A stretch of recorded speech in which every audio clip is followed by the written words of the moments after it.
আবারও চলে এলাম। আজকে জানাবো যুবশক্তি প্রকল্প সম্পর্কে। যুবশক্তি প্রকল্পের টাকা কারা কারা পাবেন, কারা কারা পাবেন না, বয়স কত লাগবে, কি কি কাগজপত্র লাগবে, এই সমস্ত তথ্য নিয়ে চলে এসেছি আমি এমডি সাজিদ। তবে যারা এই চ্যানেলে নতুন তাহারা এই চ্যানেলটিকে সাবস্ক্রাইব এবং ফলো করে দেবেন। প্রথমত আমি জানাবো যুবশক্তির টাকা কারা কারা পাবেন।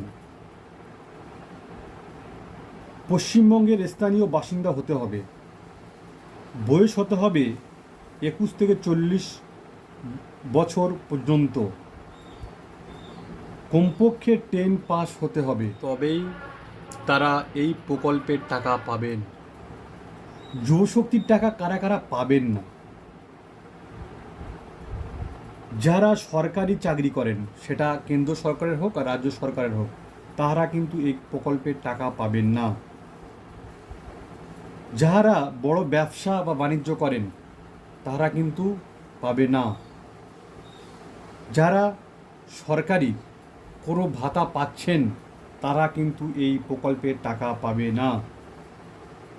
মনে রাখতে হবে, বয়স কিন্তু হতে হবে 21 থেকে 40 বছর পর্যন্ত, তবে এই প্রকল্পের টাকা পাবেন। আর কি কি কাগজপত্র বা তথ্য লাগবে ভালো করে লিখে রাখুন বা চ্যানেলটি সাবস্ক্রাইব করুন। পরিচয়পত্র হিসাবে লাগবে আধার কার্ড বা ভোটার কার্ড। বয়সের প্রমাণ হিসেবে লাগবে মাধ্যমিক অ্যাডমিট। শিক্ষাগত যোগ্যতা হিসাবে লাগবে মাধ্যমিক বা তার সমতুল্য বা তার বেশি যারা শিক্ষিত তার মার্কশিট বা পাস সার্টিফিকেট। আর নিজস্ব ব্যাংক পাসবই। আর লাগবে স্থানীয় বাসিন্দা সার্টিফিকেট।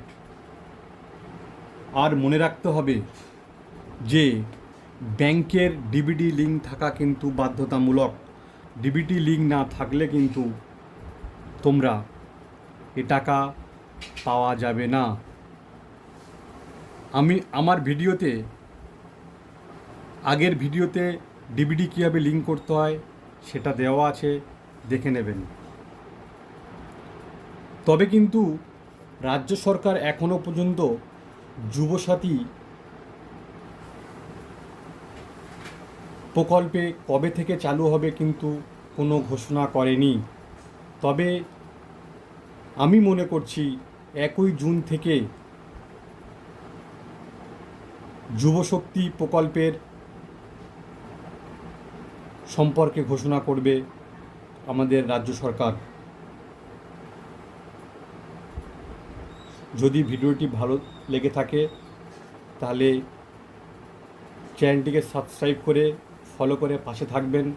আরও ভালো ভালো ভিডিও পাওয়ার জন্য আমাকে উৎসাহ করুন।